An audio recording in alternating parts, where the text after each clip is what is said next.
ಕಾರಜೋಳಗೆ ticket ಸಿಕ್ಕಿರೋದ್ರ ಬಗ್ಗೆ ಅಲ್ಲಿನ sitting MP Narayanaswamy ಅವರು ಸಂತೋಷವನ್ನು ವ್ಯಕ್ತಪಡಿಸಿದ್ದಾರೆ. ತಾವು ಟಿಕೆಟ್ ಬೇಡ ಅಂತೇಳಿ ಹೇಳಿದ್ರು.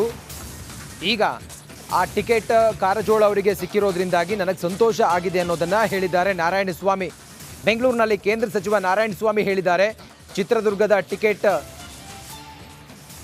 ಕೊಟ್ಟಿದ್ದಕ್ಕೆ ಕೃತಜ್ಞತೆಯನ್ನು ಸಲ್ಲಿಸ್ತೇನೆ. ಚಿತ್ರದುರ್ಗ ರಾಜ್ಯದ ಅಭಿವೃದ್ಧಿಗೆ ನಾನು ಶ್ರಮಿಸುವೆ. ಮೈತ್ರಿ ಪಕ್ಷದ ನಾಯಕರು ನನ್ನ ಗೆಲುವಿಗೆ ಸಹಕಾರ ಕೊಡಿ ಅಂತೇಳಿ ಕಾರಜೋಳ ಕೂಡ ಹೇಳಿದ್ದಾರೆ. ಕಾರಜೋಳ ಟಿಕೆಟ್ ಸಿಕ್ಕಿದ್ದು ತುಂಬ ಸಂತೋಷ ಆಗಿದೆ ಅಂತೇಳಿ ನಾರಾಯಣಸ್ವಾಮಿ ಕೂಡ ಹೇಳಿಕೆಯನ್ನು ಕೊಟ್ಟಿದ್ದಾರೆ. ಒಟ್ಟಾರೆ ಚಿತ್ರದುರ್ಗದಲ್ಲಿ ತುಂಬ ಡಿಲೇ ಮಾಡಿದರು ಟಿಕೆಟನ್ನು ನೀಡೋದು. ಯಾಕಂತ ಹೇಳಿದರೆ ಅಲ್ಲಿ ನಾರಾಯಣಸ್ವಾಮಿ ಅವರು ನನಗೆ ಟಿಕೆಟ್ ಬೇಡ ಅಂಥೇಳಿ ಅವ್ರು ಹೇಳಿದರು. ಅದಾದ ನಂತರ ಯಾರಿಗೆ ಕೊಡೋದು ಅಲ್ಲಿ ಅನ್ನೋ ಚರ್ಚೆಗಳಿದ್ವು. ಚಂದ್ರಪ್ಪ ಅವರ ಮಗ ಕೂಡ ಅಲ್ಲಿ ಲಾಬಿ ಮಾಡ್ತಾಯಿದ್ರು. ಅದೆಲ್ಲದ್ರ ನಡುವೆ ಈಗ ಚಂದನ್ ಅವರು ಲಾಬಿ ಮಾಡ್ತಾಯಿದ್ರು.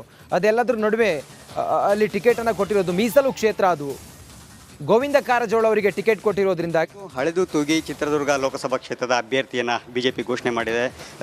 ಏನು ನಿನ್ನೆ ಹೈಕಮಾಂಡ್ ಘೋಷಣೆ ಮಾಡಿರ್ತಕ್ಕಂಥದ್ದು. ಅದರಾಗೆ ವಿಶೇಷವಾಗಿ ರಾಜ್ಯ ನಾಯಕರು ಆಗಿದ್ದಂತಹ ಗೋವಿಂದ ಕಾರಜೋಳ ಅವರನ್ನ ಆಯ್ಕೆ ಮಾಡಿರ್ತಕ್ಕಂಥದ್ದು ವಿಶೇಷ. ಬನ್ನಿ ಅವರನ್ನೇ ಮಾತಾಡ್ಸೋಣ. ಈಗ ಸರ್, ನಿಮ್ಮ ಫಸ್ಟ್ ರಿಯಾಕ್ಷನ್ ಏನು ಸರ್?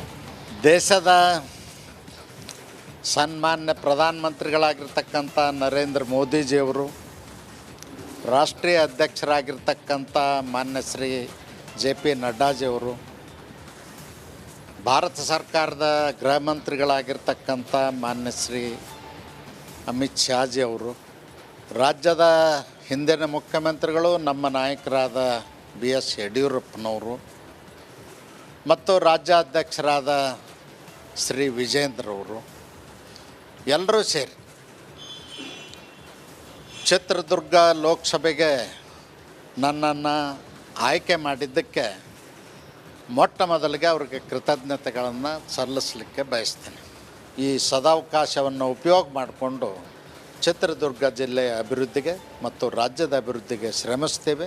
ಅದಕ್ಕಾಗಿ ಎಲ್ಲ ಮತದಾರ ಬಂಧುಗಳಿಗೆ, ನಮ್ಮ ಕಾರ್ಯಕರ್ತರಿಗೆ ನಾನು ವಿನಂತಿ ಮಾಡ್ತೀನಿ, ಎಲ್ಲರೂ ಒಕ್ಕಟ್ಟಾಗಿ ಒಂದಾಗಿ ಎರಡೂ ಪಕ್ಷದವರು ಸೇರಿ ಈ ಚುನಾವಣೆಯಲ್ಲಿ ಜಯವನ್ನು ಸಾಧಿಸಬೇಕು ಅಂಥೇಳಿ ವಿನಂತಿಯನ್ನು ಮಾಡ್ತೀನಿ.